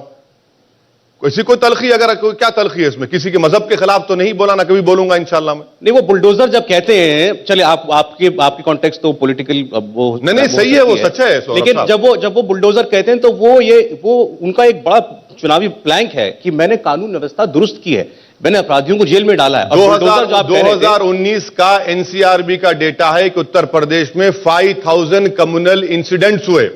वो कहते हैं एक दंगा नहीं हुआ। अरे एनसीआरबी अमित शाह के अंदर आती ना, मेरे अंदर तो नहीं आती ना। 2019 का डेटा कह रहा हूं, बोल दीजिए झूठा है वो भी। एनसीआरबी का डेटा कह रहा है, बताइए आप उस पर क्या बोलेंगे आप? हाथरस, अच्छा अमित शाह हाथरस से क्यों नहीं शुरू करते कैंपेन अपना? योगी लखीमपुर से शुरू कर देते, बहुत अच्छा होता। और प्रधानमंत्री उन घर पर चले आते जहां जिन लोगों की लाशें गंगा में तीर रही थी कोविड में। सबका साथ, सबका विकास, सबका विश्वास हो जाता। उन्होंने कैराना से किया जहां से पलायन हुआ था। बिल्कुल कैराना से ही करेंगे ना, लखीमपुर खीरी से, हाथरस से, और वो गंगा पर जो लाशें तीर रही थी उन बेबसों की, किसी के मां की, किसी के पिता की, किसी के भाई की, उनके घर को नहीं जाएंगे, वहां से करेंगे। अरे कम से कम रात में अमित शाह चले जाएं वो किसानों के पास, 10 बजे से पहले चले जाएं, कैंपेन 10 बजे तक कर सकते। जाकर देखिए किसान क्या कर रहा है, अपनी खेत को बचा रहा है। देश के होम मिनिस्टर जाके बोले आज तू सो जा प्यारे, मैं हिफाजत करूंगा। देख लीजिए सुबह तक क्या होता है। अभी आप कोविड की बात कह रहे थे, वो बार बार ये कहते हैं कि जब कोविड का सबसे बुरा दौर चल रहा था, इनमें से जितनी भी पॉलिटिकल पार्टियां हैं, कोई था इनका, कोई वर्कर था? सरकार आपकी है, मेरी है। वो कह रहे हैं हम तो थे। अरे कहां थे, झूठ बोल रहे हैं। अगर आप होते तो लाखों लोग नहीं मरते उत्तर प्रदेश में, हजारों लोगों की लाशें पानी पर नहीं तीरती, ऑक्सीजन के लिए कोई शीशा सिकक कर नहीं मरता, दवाओं के लिए कोई तड़पता नहीं।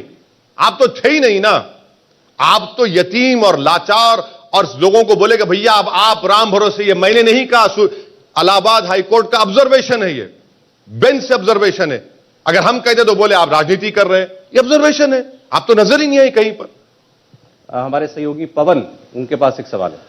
ओवैसी साहब, आप अक्सर बात करते हैं कि इतने परसेंट मुसलमानों की हालत ये है, इतने परसेंट मुसलमानों की हालत ये है। जब कोई पार्टी एक इलाके से निकल के बाकी इलाके में जाती है तो एविडेंस देती है, तो आपकी बातों में मुसलमान तो सुनाई देता है, लेकिन हैदराबाद में आपने एजुकेशन को लेके क्या किया? अरविंद केजरीवाल अगर पंजाब जाते तो बोलते मैंने दिल्ली में ये बिजली फ्री की, पानी फ्री किया। आप सिर्फ मुसलमान के आसपास, अगर वो हिंदू कर रहे हैं तो क्या आप मुसलमान कर रहे हैं? नहीं, आपका शुक्रिया कि आप मुझे तेलंगाना का मुख्यमंत्री समझते हैं। आपका बहुत बहुत शुक्रिया, मैं आपका शुक्रिया अदा करना चाहता हूं। आपकी सोच, आपकी दिमाग की मैं सलाम करता हूं। अब सुनिए, नहीं मुख्यमंत्री के दोस्त तो हैं। हाँ नहीं, सुनिए सर आपका, अरे सुन तो, अरे देखिए आप यहाँ जाइए, बहस कर लीजिए, आ जाइए आप बीजेपी के पैनल में आ जाइए। अब आप सुनिए हम आपसे क्या कह रहे हैं। आप आपने मुझे बीजेपी नहीं, मैं आपको बीच में आ जाने के लिए कह रहा हूं, यहां पर है ही नहीं ना, आप सुने। अब आप सुनिए हमने क्या किया। हमने तेलंगाना के हमारे चीफ मिनिस्टर से मिलकर, उनसे बात करके, रिप्रेजेंट करके, देश में किसी भी स्टेट में यह काम नहीं हुआ जो हमने किया। 6th क्लास से 12th क्लास तक तेलंगाना में हमने रेजिडेंशियल स्कूल खुलवाए सरकार के, जहां पर बोर्डिंग, लॉजिंग, खाना, कपड़ा सब फ्री है और बेहतरीन स्कूल है। 60,000 मुसलमान बच्चे और बच्चियां उसमें पढ़ रहे हैं।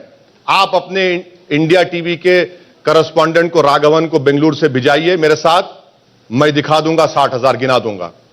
हमने क्या किया बताता हूं आपको। हमने 1984 में जब एनटी रामाराव हटे और हमारी ताईद को भास्कर राव ने हासिल किया, तो हमने कहा पैसे मत दीजिए, हमको आर्टिकल 30 संविधान के तहत मेडिकल इंजीनियरिंग कॉलेज खोलने दीजिए।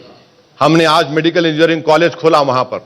हम वहां पर MBA, MCA, school of architecture, school of nursing, school of pharmacy, और हर साल हम लोग जो तेलंगाना के गवर्नमेंट के उर्दू मीडियम के स्कूल्स हैं, उसमें हम लोग करीब 2000 ऑल इन वन किट देते हैं, उनकी SSC की एग्जाम की फीस देते हैं, जो बच्चे अच्छा पास होते हैं उनको कैश अवार्ड देते हैं। ये काम है सर, आप सिर्फ तल्ख गुफ्तगू को मत दिखिए। कभी आइए हैदराबाद को, हम आपको अपना मेहमान बनाएंगे और देख लीजिए, उसके बाद ये जो भी सवाल करना है करिए आप। अरे हम बताते हैं ना, मगर आपको जो TRP के लिहाज से जो अच्छा नजर आता है वही उठा लेते हैं आप लोग। तो उसमें क्या कर सकता हूं? नहीं, हैदराबाद में आपने आपके परिवार ने, आपकी पार्टी ने काफी काम किया है, ये बात सही है, इसमें कोई दो राय नहीं है। लेकिन ये एक शिकायत एक जाने माने शख्स है, मैं यहाँ है नहीं इसलिए मैं उनका नाम नहीं ले रहा, एक मुस्लिम स्कॉलर हैं, उन्होंने कहा ओवैसी साहब ने सीए की इतनी बात की, हर जगह जाकर, दिल्ली में की, यूपी में की, सब जगह की, लेकिन हैदराबाद में एक प्रोटेस्ट ओवैसी साहब ने लीड किया सीए के खिलाफ। अरे बिल्कुल अहमक है, इन्हें देखते नहीं है, आंख के अंधे हैं, और कट्टर समाजवादी होंगे क्योंकि आंख पड़ जाता है लोगों के, वही होंगे। भैया तुझ पे जवानी कुर्बान, अरे क्यों कुर्बान करेंगे? है, हमने मुशायरा कराया, 40,000 लोग थे सीरब, जिसमें हमारे राहत इंदौरी साहब का, बल्कि उनके इंतकाल से पहले बीमारी की हालत में राहत इंदौरी आए, मंजर भोपाली आए, वो जो आमिर लड़का था जिसने कहा जाएगा सब याद रखा जाएगा, हमने प्रोटेस्ट मीटिंग्स कराए, तिरंगा रैली हमने निकाला, 1 लाख से ज्यादा लोग थे। दिखता नहीं है क्या इनको? देखिए, जब इंसान के दिमाग पर किसी की मोहब्बत गालिब आ जाती है ना, तो बस उसी में दीवाना होता है। अब बीजेपी वाले कहते हैं कि नून नहीं नून खाएंगे, फुला जिताएंगे, ये भैया तुझ पे जवानी कुर्बान। अरे कहां की जवानी, किधर की जवानी? तेरी जवानी तो तेरे बाप की जवानी बर्बाद हो गई, तेरे दादा की जवानी बर्बाद हो गई। अब ओवैसी आकर कहेगा बेटा जवानी को बचा ले ताकि तेरे बच्चों का मुस्तकबिल अच्छा हो। आपने नारा दिया, मैंने सुना आपकी कल की एक स्पीच में, नून रोटी नहीं खाएंगे, दरी नहीं बिछाएंगे, हाँ, मजलिस को जिताएंगे, पतंग को जिताएंगे। बिल्कुल सही है, बिल्कुल सही है, होगा ये इंशाल्लाह, यही तो हम कह रहे हैं।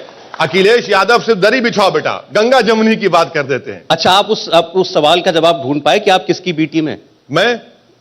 देखिए, मैं अब बढ़ के अल्हम्दुलिल्लाह A+ हो चुका हूं, मेरी तरक्की हुई, मैं अपने आप को A+ कर लिया हूं। मुझे भी इतना तो तौहीन मत करिए मेरी। नहीं, मैं क्योंकि सोशल मीडिया पर मंगाया तो उसमें ऊपर सबसे पहले यही किसी ने लिखा है कि अरे ये तो बीजेपी की बी टीम है। ना मैं A+, नहीं, इनसे मैं कह रहा हूं कि भैया उसको A+ कर लीजिए, लिख लीजिए, कोई बात नहीं। कह रहा अरे नहीं, बीजेपी के आदमी है, बीएसपी और ये दोनों। हाँ, बिल्कुल सही है कि देश के जब 2019 का लोकसभा का चुनाव हुआ, हम सिर्फ 3 सीट लड़े, जिसमें हैदराबाद में जनता ने बीजेपी को हराया, औरंगाबाद की जनता ने शिवसेना को हराया, और किशनगंज बिहार में हम 3 लाख वोट लिए, कांग्रेस एक ही सीट जीती वहां पर। बाकी पूरे सीट पर मोदी जी 306 जीत गए। हमने जाकर कहा था क्या इन सबको ख्वाब में कि भैया डाल दो वोट मोदी को? है, बताइए आप तो बसपा से अलायंस किए, 75% मुसलमानों ने वोट दिया। मैं वही इसीलिए कह रहा हूं उत्तर प्रदेश के मुसलमानों से कि आपने 75% वोट दिया, बसपा को और सपा को सिर्फ 15 जीते, अखिलेश के पास 5 जीते, बेटे, पिताजी और 3 मुसलमान हैं। फिर कहां गए आपका वोट? मोदी जी क्यों जीते? मेरी वजह जीते, मेरी वजह जीते। नहीं, वो हिंदू वोट की वजह से जीते, इसमें कोई शक नहीं है। क्योंकि मैं आपको सलाम करता हूं कि आप एक वाहिद एंकर हैं जिन्होंने सच्चाई को बयान किया। ये तो सब जानते हैं, इसमें तो ऐसी कोई मैं आपको सलाम करता हूं, आपने सही अगर आप, क्योंकि अब ये मैं माफी चाहता हूं कि मुसलमानों का कोई बहुत वोट बीजेपी को मिलता है। मैं माफी चाहता हूं, मैं आपसे एक रिक्वेस्ट करूंगा, क्या अखिलेश ये बात बोलेंगे कि हमको हिंदू वोट नहीं मिला, हम हार गए? क्या मायावती बोलेगी ये बात? ये क्या जयंत चौधरी बोलेंगे कि मैं नहीं जीता इसलिए कि हमको हिंदू वोट नहीं मिला? नहीं बोलेंगे। मुसलमान को खैदी समझते हैं सर। अफसोस और गम इस बात का है, जिसका वोट नहीं मिला, तुम में इतनी इंटेलेक्चुअल ऑनेस्टी नहीं है कि तुम बोलो। मुलायम सिंह यादव की मैनपुरी मेजॉरिटी कम हो गई, उनका स्ट्रांग वोट क्यों मेजॉरिटी कम हुई? नहीं बोलेंगे। इनको लगता है कि मुसलमान इनका खैदी है, गुलाम है, बस उसी को डराओ और उसके बाद उसको भूल जाओ। इलेक्शन जब आता है ना, तो हमारे मुसलमान कम्युनिटी में बहुत से एजेंट्स हैं, जिसको हिंदी में दल्ले कहते हैं, बोलेंगे जिंदगी मौत का मसला है। हर मुसलमान, देखो बेटा जिंदगी मौत का मसला है, इलेक्शन के बाद रोज मर, रोज कब्रस्तान को दफनाने जाओ, कोई जेल में जाओ, कहीं एनकाउंटर हो जाओ, उसका कोई नहीं भूलेगा, पूछेगा उनके बारे में। यही तो मेरी लड़ाई है। जिंदगी मौत तो रोज की हमारे लिए है, सिर्फ इलेक्शन के वक्त नहीं होती हमारे लिए। यही बात आज मुस्लिम युवा समझ रहा है इस बात को। नहीं, लेकिन अगर बीजेपी हिंदू वोट से जीती है और मुसलमान सारा वोट इनको गया और ये तब भी नहीं जीत पाई, ठीक है। सौरभ, और एक बात करेक्ट कर रहा हूं आप। हाँ, 6% वोट मुस्लिम्स का मिला बीजेपी को 14 में और 6% मिला 19 में। ये वाहिद कम्युनिटी है या कास्ट है जिसका वोट प्रोपोर्शनेट बीजेपी किसी से नहीं बढ़ा। दूसरे कास्ट और कम्युनिटी का इतना बढ़ा कि 14 में मोदी जी को 33% 34 मिला 19 में आते आते वो 42 हो गया। 6% आप कह रहे हैं मुस्लिम वोट बीजेपी को मिला। मिला। अच्छा, मिला। ये Empirical data कहता है। नहीं, ये पॉलिटिकल डेटा अक्सर हम दिखाते हैं, हमने भी सर्वे किया, उसमें भी यही फिगर है 5% का। CSGS का डेटा है, मैं जो कोट कर रहा हूं CSGS का डेटा है। लेकिन लोगों को लगता है फिर ये वो कैसे मुसलमान है जो बीजेपी को वोट कर देते हैं? जमहूरियत है, डेमोक्रेसी है। उनको कुछ दिखता देखिए, होगा ना वहां। आपने सुना स्टॉकहोम सिंड्रोम के बारे में? स्टॉकहोम सिंड्रोम होता है बाद लोगों को, क्या कर सकते हो? मतलब जिसने अगवा कर रखा है, किडनैप कर रखा है, उससे मोहब्बत हो गई। नहीं, स्टॉकहोम सिंड्रोम होता है, यही होता है ना सर, स्टॉकहोम बहुत से लोगों को स्टॉकहोम सिंड्रोम होता है, इलाज करने तो जो मुसलमान बीजेपी को वोट करेगा वो बुज़दिल है। नहीं, मैं क्या कह रहा हूं, मैं कह रहा हूं स्टॉकहोम सिंड्रोम हो जाता है बाद लोगों को, इलाज करने की जरूरत है, और इंशाल्लाह धर्म संसद के बाद वो वही चला गया। नहीं, वो तो क्योंकि उनको मालूम, देखिए एक बेचारा बोला कि मैं मुसलमान को छोड़कर धर्म छोड़ देता हूं, वही जेल में चला गया बेचारा। और वो तो लग रहा है, सबको दिख रहा है कि भाई खेल क्या है अब ये।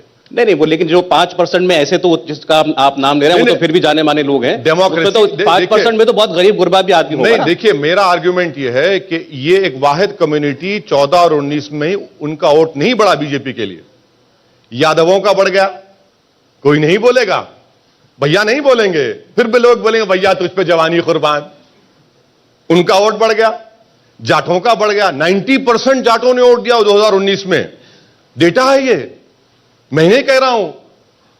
मगर भाईचारगी होगी, और भाईचारगी कैसी होगी? हसनपुर से आरएसएस का आदमी कैंडिडेट बनेगा, प्रतापगढ़ से जो डीवाईएसपी को उसका नाम आया उस मर्डर में वो बनेगा, मगर सेकुलरिज्म की ठेकेदार आप हैं और हम A+ टीम है।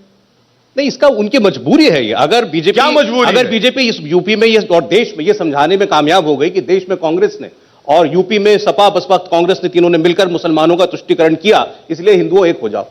आप कह रहे हैं लोग खुल के नहीं कह रहे, हम तो खुल के कह रहे हैं, ये बात पूरे चुनाव में चल रही है। तो ये परसेप्शन बन गया है अगर, तो मुसलमान का वोट तो चाहिए ना किसी को बीजेपी को हराने के लिए। सौरभ साहब, क्या मुसलमान वोट से बीजेपी जीत रही है या हार रही है? नहीं, मेरा सवाल है क्या मुसलमान के वोट के बगैर सौरभ साहब प्लीज मेरा जवाब सुन लीजिए।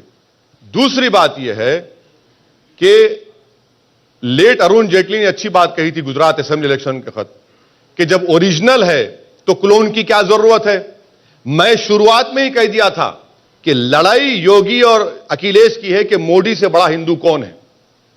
तो फिर आप क्यों बात करते सबका साथ सबका विकास, क्यों बात करते सामाजिक न्याय का, क्यों बात करते सेकुलरिज्म की? आप क्यों धोखा देते भारत के मुसलमानों को? आप क्यों धोखा देते हमारे उन हिंदू भाइयों को जो आज भी गांधी, पटेल और सुभाष चंद्र बोस के आइडियल्स को मानते हैं? आप तो वही काम कर रहे हैं ना, कि आप तो मेजॉरिटेरियन पॉलिटिक्स को प्रमोट कर रहे हैं, आप भी तो वही बात कर रहे हैं। फिर फर्क क्या रहेगा? मैंने आपसे कहा मजबूरी, सियासी मजबूरी। कोई मजबूरी नहीं है। मैं बता रहा हूं आपको, आपने कहा क्या मुसलमान की वजह से बीजेपी जीतती है? बिल्कुल नहीं जीतती। अरे भाई, लेकिन अब सौरभ साहब सुनिए, आप बहस कर रहे हैं, मैं तैयार हूं। 3 इलेक्शन तुम हार गए ना। नहीं, वो ठीक है, तो अरे भाई, सामने वाले की कामयाबी है। अरे 3 इलेक्शन सामने वाले की कामयाबी है भाई। आप 3 इलेक्शन हार गए, 14, 17, 19। यही हिंदुत्व को आपने अडॉप्ट किया था। होश के नाखून लो। अगर मैं आपके स्ट्रांग पॉइंट पर जाकर लड़ूंगा तो आप तो मुझे चारों खाने चित कर देंगे। मेरी कामयाबी ये होगी कि मैं आपको अपने घर से निकालकर मैदान में लाऊं, जहां पर कोई मुद्दा नहीं होगा। किसानों का होगा, युवा के बेरोजगारी का होगा, जीडीपी का होगा, जीएसटी से मीरठ में खैंचियों बनाने वाले बर्बाद हो रहे हैं, इंडस्ट्रियलाइजेशन की बात करें। मैं आपके स्ट्रांग पॉइंट की बात करूंगा तो फिर छक्के चौबे चलेंगे बीजेपी की तरफ से। तैयार हो जाइए। नहीं तो एक तरफ आप कहते हैं कि ये मुसलमानों का नाम क्यों नहीं लेते, फिर आप कहते हैं कि इन मुद्दों पर चुनाव होना चाहिए। तो अखिलेश यादव यही कहते हैं कि मैं किसान की बात करूंगा, बेरोजगारी की बात करूंगा। जब आप सामाजिक न्याय की बात करते हैं तो आप कमजोर से शुरू करेंगे ना, या आप ताकतवर से शुरू करेंगे? सामाजिक न्याय की बात करने वाले कब तक धोखा देंगे आप इन लोगों को? कमजोर की बात करिए जो हर एतबार से नीचे बैठा हुआ है। आप उसको सिर्फ दरी बिछाने की बात करते हैं और फिर उसको बोलते हैं बेटा नारा लगा भैया तुझ पे जवानी कुर्बान। उनको मालूम है अगर वो खुलकर मुसलमान करेंगे तो जो हिंदू वोट मिला वो भी नहीं मिलेगा। यही तो हम कह रहे हैं कि मुसलमानों को भी यह बात समझना है और समझेंगे। युवा समझ रहा है आपकी बात को, इसीलिए हम कह रहे हैं कि अपनी इंडिपेंडेंट लीडरशिप बनाओ, भारत के संविधान में और लोकशाही में और अपने एतमाद को मजबूत करो और अपने वोटों से अपने नुमाइंदों को भिजाओ लोकसभा में और उत्तर प्रदेश की विधानसभा में, ताकि कोई तो आपकी बात करे, कोई तो आपके तकलीफ का जिक्र करे, कोई तो आपके बहते आंसुओं को समझे। कोई आपकी जवानी को बर्बाद होने से बचा ले? कोई नहीं बात करेगा। आप रिकॉर्ड उठाकर देख लिए, उत्तर प्रदेश की विधानसभा में जो 22-23 मुसलमान जीत कर गए, क्या बोला उन्होंने कम्युनिटी के बारे में? तुमने क्या सवाल किया बताओ? एक सवाल नहीं किया। अगर किया तो लेके आओ मीडिया के सामने। कुछ नहीं किया। गूंगे बनकर, अंधे बनकर, बहरे बनकर बैठते हैं वहां पर। एक सवाल आया इससे जुड़ा हुआ, क्योंकि सबको लगा कि ये तो बड़ा नेचुरल अलायंस हो सकता था, तो ये पूछा है आपसे कि आपसे पूछ रहे हैं अमरीश, क्या आपने कभी समाजवादी पार्टी से गठबंधन की कोशिश की, और क्या अगर समाजवादी पार्टी सत्ता में आती है और उसे आपके साथ की जरूरत पड़ती है तो आप साथ देंगे? देखिए, ये मैं कोई ज्योतिषी नहीं हूं कि हाथ की लकीरें देखकर या आसमान के तारे देखकर, मेरी जन्म कुंडली भी नहीं है कि किसी को बता सकूं। मैं इन चीजों पर भरोसा नहीं करता। मैं इस बात पर भरोसा करता हूं कि मेहनत करो और अल्लाह से दुआ करते रहो और जुस्तजू करो, कामयाबी मिलेगी। अब 10 तारीख के दिन ही सौरभ साहब इसके बाद का फैसला होगा। ये जवाब उत्तर प्रदेश की जनता को देना है। सवाल के पहले इससे वो देगी जवाब ना, कि वो कह रहे हैं कि आपने कोशिश की कि सपा से कोई गठबंधन हो? ना, देखिए, हमसे मीडिया ने पूछा था कि क्या आप अलायंस करेंगे इस चुनाव में, तो हमने कहा कांग्रेस और बीजेपी को छोड़कर हम दूसरों से अलायंस करने के लिए तैयार हैं। अब कोई नहीं करता है तो उनका फैसला है, मगर नहीं करने की वजह अगर कोई ये बताता है कि ओवैसी पे इल्जाम बहुत लगते हैं, जैसा कि अखिलेश ने कहा, तो भैया आप तो मुख्यमंत्री थे, आप पर एक केस नहीं है आपके ऊपर। वही आजम, सुनिए, वो इस इल्जाम की बात नहीं कर रहे थे। वो इल्जाम ये है कि आप एक पोलराइजिंग फिगर हैं, जहां ओवैसी का नाम आ जाता है लोग समझने लगते हैं कि ये मुसलमान खड़ेंगे, हिंदू खड़े। सौरभ साहब, अखिलेश यादव और मोदी जी के पास एक वॉशिंग मशीन है। वो वॉशिंग मशीन ये है कि अगर कोई क्रिमिनल बीजेपी में चला गया तो धुल के निकल के लोकप्रिय नेता हो जाता। अखिलेश के पास एक ऐसी मशीन है कि अगर उनके पास कोई चला गया तो सेकुलरिज्म का ठप्पा ऐ लगा देते हैं आप उसकी जबान पे। वही हो रहा है ना, वही हो रहा है। भाई आजम खां पे 2017 से 19 तक मुकदमा क्यों बुकने हुआ आजम खां पे? योगी मुख्यमंत्री है ना। 19 के बाद पूरे केसेस शुरू हो गए, आजम जेल को चले गए। मैं तो उत्तर पर समाजवादी में जो मुस्लिम नेता है उनसे कह रहा हूं यह बात, सोचो, आप आंख मत बंद करो, सोचो तुम क्या हो रहा है ये। नहीं तो मान लीजिए वो आपके सिंबल पर जीतते तो आप जेल जाने से कैसे बचाएंगे उन्हें? किसके? अगर योगी सरकार फिर से आ गई तो? कौन सी? अगर योगी सरकार आ गई, हाँ। तो आप कह रहे हैं ना कि विंडिक्टिवनेस है, आजम खान के खिलाफ मुकदमे चुनाव से पहले लगा दिए, तो आप अपने कैंडिडेट को कैसे? मैं ये कह रहा हूं 17 और 19 दरमियान क्यों नहीं लगा, ये कह रहा हूं। ये पॉइंट बड़ा इंपॉर्टेंट है सौरभ साहब, इस पे हम ऑफ द रिकॉर्ड बात करेंगे आपसे, समझाएंगे आपको। चलिए, एक सवाल एक और है कि पूजा ने पूछा आपसे, सुहेल देव भारतीय समाज पार्टी के अध्यक्ष ओम प्रकाश राजभर ने आपका साथ क्यों छोड़ दिया और उनके जाने से आपका कितना नुकसान होगा? मेरा कोई नुकसान नहीं है, मेरा कोई नुकसान नहीं है। मैं क्या नुकसान है? मेरा कोई नुकसान नहीं है। वो खुद कन्वीनर थे, वो सब चले गए, और जो उनके साथ बाबू सिंह कुशवाहा साहब थे, वामन मिश्राम साहब थे, और हमारे भिंड समाज के जो लोग हैं, वो जिम्मेदार कश्यप समाज की जो पार्टी है, वो सब हमारे साथ आ गए। हम लोग भागीदारी परिवर्तन मोर्चा बनाए और इंशाअल्लाह अल्लाह ने चाहा तो बाबू सिंह कुशवाहा इस परिवर्तन मोर्चा के मुख्यमंत्री बनेंगे। माइक दे दीजिए जरा, है आपके पास, प्लीज पूछिए, अपना नाम बता दीजिए। असद साहब, मैं शारिक अब्बासी हूं, मैं सुप्रीम कोर्ट में एडवोकेट हूं। मेरा सवाल आपसे यह है कि जब 2019 का लोकसभा का रिजल्ट आया तो आपने कहा था कि जब ये बात चर्चा चली कि ईवीएम्स की रिगिंग हो गई थी, तो आपने ये बात कही थी कि it's not the EVMs but it's the minds which have been rigged. तो क्या इसका एंटीडोट कांशीराम साहब की अम्बेडकराइट फिलॉसफी और उनके विजन में है? यकीनन है, मैं मानता हूं उस बात को। मैं मानता हूं कि बल्कि उससे ज्यादा मैं कहूंगा कि आपको अपने पॉलिटिकल अपोनेंट से फर्क दिखाना पड़ेगा। अगर आप भी उन्हीं की तरह उन्हीं के कदमों पर चलना शुरू कर देंगे, उनके कदमों के निशानात पर चलना शुरू कर देंगे, तो फिर फर्क क्या महसूस होगा? आपको तो खुल के बात करना पड़ेगा ना, ये कमजोर है, ये मजलूम है, इससे नाइंसाफी हुई है। आप बोलते नहीं है। भाई हरिद्वार और रायपुर में जो हुआ, क्या आपने कोई स्टेटमेंट सुना किसी बड़े नेताओं के बारे में जो आज अपने आप को सेकुलर का चोला पहनकर बेवकूफ बना रहे हैं पूरे देश की जनता को? नहीं बोला उन्होंने कुछ भी। क्या आपने सुना कि काशगंज में जो बच्चा पुलिस स्टेशन में मर गया, ओपन एक स्टेटमेंट आया? नहीं आया। गोरखपुर के गुप्ता साहब पर आया, वो भी कंडेमनेबल है, मगर उस पर बोलते हैं।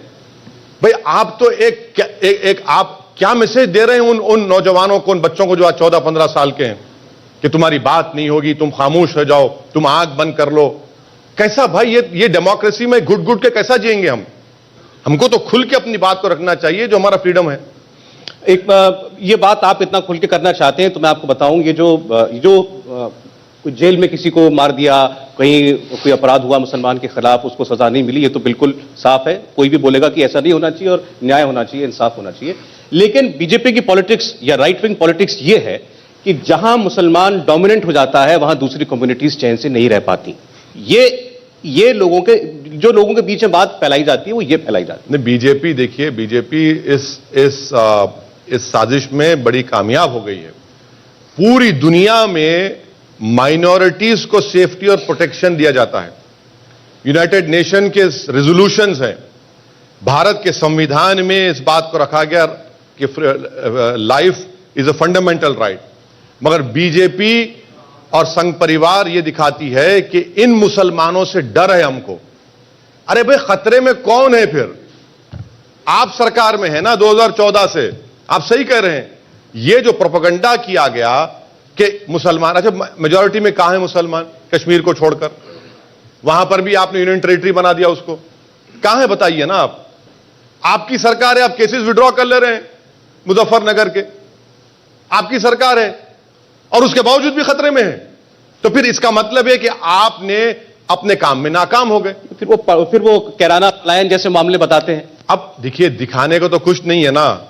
हम तो कह रहे हैं कि अमित शाह जी किसी किसान के खेत पर जाकर रात भर चौकीदारी करें, वो उसको बोले कि आज तो सो जा, रात में आराम से हम ठहरते हैं, वो नहीं करेंगे। एक आखिरी सवाल का समय हमारे पास जी, एक मिनट कैमरा आ जाए आप तक। आपका नाम क्या है? ओवैसी साहब, मेरा नाम संपत सारस्वत है, प्रसार भारती में समीक्षक हूं। आपने अभी भागीदारी की बात की, ये राष्ट्रीय स्तर पर आपने बात की, आपने आंकड़े बताए कि आप प्रसार भारती में समीक्षक हूं मैं, अब पैनलिस्ट। तक हमको क्यों नहीं बुलाए भाई दूरदर्शन पर आप? सुनिए, ये क्या बात है? आपको तो बुलाना चाहिए था ना हमको। यही है। अरे आप देखिए, पहले ही point को पकड़ लेंगे, आपको जबकि बुलाना मैं चाहिए आपकी था बात हमको। को हम भी एक पकड़ के बात पॉलिटिकल करना चाह पार्टी रहा है, कब तक बीजेपी का ही दिखाएंगे आप? आपने कहा कि व्यापार में हमारी 1.8% भागीदारी है, शिक्षा में 3.5% भागीदारी है। लेकिन आपको पता है कि हिंदुस्तान में कहीं भी किसी भी व्यापार में रजिस्ट्रेशन में धर्म नहीं पूछा जाता है, जाति नहीं पूछी जाती है। किसी भी शिक्षा संस्थान के अंदर, शिक्षण संस्थान के अंदर भी एडमिशन से पहले कभी भी धर्म और जाति नहीं पूछी जाती है। इसके बावजूद अल्पसंख्यक आयोग है, हजारों करोड़ रुपया सालाना जाता है, मदरसा भी है शिक्षा के लिए। फिर इस तरह की बातें करके, धर्म के संबंधित बातें करके, आपको नहीं लग रहा है कहीं ना कहीं आप भ्रमित कर रहे हैं अपना वोट बैंक साधने के लिए? इस पर बात रखिए। राष्ट्रीय स्तर की बात थी, इसलिए मैंने आपसे पूछी। नहीं, अच्छा किया आप, मगर आप गलत सवाल कर रहे हैं। आप जब प्रसार भारती में काम करते हैं तो आपको मालूम होना चाहिए एनएसएसओ क्या है। मालूम आपको एनएसएसओ का? मालूम क्या है, क्या करता है एनएसएसओ? नहीं, आप नहीं, अरे भाई, आप प्रसार मेरे मुझे नहीं पता है, मुझे नहीं पता। हाँ, बैठ जाइए बाप, अब बैठ जाइए बाप, बैठ जाइए, मैं बताता हूँ आपको, मैं समझाता हूँ। बैठिए आप। एनएसएसओ का डेटा तो हम कोट कर रहे हैं आपको, आसमान का डेटा नहीं कोट कर रहे हैं। एनएसएसओ करता है, सेंसस करता है, हाँ, पीएलएफएस का सर्वे है, वो बताता है आपको। सुनिए सर, ये सब डेटा है, इंपेरिकल एविडेंस है, और इसी के ऊपर हम बात कर रहे हैं। जो मुस्लिम के नाम की राजनीति कर रहे हैं उन नेताओं को आप कहिए कि आप पब्लिक को जागरूक करिए, कि आप पढ़िए, आप व्यापार करिए, दूसरी व्यवस्थाओं में ना जाइए। आप नेताओं से कहिए। सुनिए मेरे दोस्त, आपने मदरसा मॉडर्नाइजेशन स्कीम में 5 साल में एक पैसा नहीं दिया आपने, योगी सरकार ने। क्यों नहीं दिया आपने? नहीं तो इस मुद्दे को उठाइए। अरे उठाए ना, मुस्लिम क्यों कर रहे हैं? अरे उठाए ना, आप नहीं सुन रहे क्या? जब से आप भी कह रहे हैं कि भैया नून नहीं खाएंगे और उनको जिताएंगे, वही लग रहा है हमको। आप नहीं, यही तो हम बात कर रहे हैं। नहीं ओवैसी साहब, सवाल, उनका सवाल ये है। सर देखिए, डेटा जब आता है ना, तो डेटा दलित की भी बात करता है, ओबीसी की भी बात करता है, दलित आदिवासी की बात करता है, अपर कास्ट हिंदूज की बात करते हैं। डेटा आता है ना, मैं मना नहीं कर रहा हूं। अच्छा, ये डेटा कहां से आता है? गवर्नमेंट से आता है। मैं पढ़ाई की बात करता हूं। अगर कोई पढ़ता नहीं है उसको, अच्छा स्कूल, आप कितने स्कूल खोले बताइए? सुनिए तो बात सुनिए सर। अच्छा, अभी आप बोलते हैं कि सबसे ज्यादा शिक्षित मुसलमान है। आपने 5 साल में उत्तर प्रदेश में मुस्लिम बाहुल इलाकों में कितने स्कूल खोले? आपने उससे ज्यादा पुलिस स्टेशन खोल दिए, आपने उससे ज्यादा शराब की दुकानें खोल दी। स्कूल क्यों नहीं खोलते आप? नहीं, कौन रोक रहा है? मुस्लिम इलाकों में देश में स्कूलों की कमी है। ये आपको जो नेशनल एजुकेशन पॉलिसी की पहली रिपोर्ट आई थी, उन्होंने अपनी रिपोर्ट में कहा कि जिस तरह स्पेशल इकोनॉमिक जोन क्रिएट किए जाते हैं उसी तरह मुसलमानों में स्पेशल एजुकेशन जोन क्रिएट करने चाहिए। पढ़ते नहीं है ना ये लोग। सर, मैं एक ऐसे शहर में पैदा हुआ हूं जहां पर मुसलमानों की आबादी काफी है और मैंने ये नहीं देखा जो उनके सवाल का पहला हिस्सा था। सर, आप एक सेकंड आप कोई परिवार अपने बच्चे को पढ़ाना चाहे सर सौरभ साहब आपको रोकना पड़ेगा। मैं आपको आपको कंप्लीट करना, मैं आपको बता रहा हूं कि कुंडू कमेटी की रिपोर्ट 2014 में नजमा हिप्तुल्लाह मिनिस्टर थी। सुनिए पेज नंबर 79 पढ़िए जाकर, जिस नजमा हिप्तुल्लाह को दी गई। कुंडू कमेटी में कहा गया कि मुसलमान के बच्चे क्यों नहीं पढ़ते। सबसे बड़ा फैक्टर है कि पैसे नहीं है पढ़ाने के लिए। सरकारी स्कूल में कौन सा पैसा लगता है वैसे साहब पढ़ाने में? खोला आप प्राइमरी स्कूल में कौन सा पैसा लगता है? मैं आपको मेरा सवाल सुन लीजिए, जवाब सुन लीजिए। उसी पेज नंबर 79 कुंडू कमेटी की रिपोर्ट में कहा गया कि गवर्नमेंट स्कूल्स नहीं खोलती वहां पर। अरे तो बाकी गरीब कहां, कौन से वो कौन से देश के स्कूल में जाके पढ़ रहे हैं? हाईएस्ट ड्रॉप आउट रेट, ये हाईएस्ट। सुनिए आप दो इश्यूज मिस कर रहे हैं। नहीं, आप स्कूल नहीं खोल रहे हैं। सच्चर कमेटी में कहा गया कि मुसलमान बच्चे मदरसों को क्यों जाते हैं, क्योंकि मदरसे खोल देते हैं और सिर्फ 3.2% मुस्लिम बच्चे मदरसों में पढ़ते हैं। आप स्कूल खोलिए ना। मैं चैलेंज कर रहा हूं योगी सरकार को, बताइए 5 साल में कितने स्कूल खोले तुमने? अखिलेश बताओ तुमने क्या स्कूल खोले? आप तो उर्दू टीचर्स के पोस्ट को फिल नहीं करते। चलिए खैर, लेकिन आज बहुत सारे मुद्दे हमने ओवैसी साहब के साथ इस चर्चा में कवर किए हैं। एक आपका कोई जैसा आप वो तो नहीं, आपने कहा ज्योतिषी तो नहीं है, लेकिन फिर भी कोई आंकलन देना चाहें चुनाव का लास्ट आखिर में?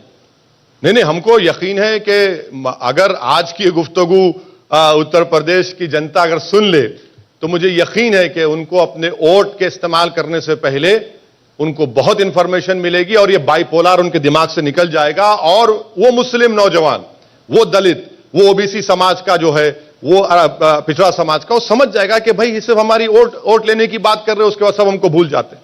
ये बात आपकी सही है और हमारी चुनाव मंच के जरिए कोशिश भी यही है कि चुनाव के असल मुद्दे आपके सामने आए ताकि आप अपना मन बेहतर तैयार कर सकें, एक इन्फॉर्म्ड वोटर की तरह आप अपने मत का इस्तेमाल कर सकें। बहुत बहुत शुक्रिया असदुद्दीन ओवैसी साहब। थैंक यू सर, बहुत शुक्रिया आप बुलाने का, बहुत शुक्रिया।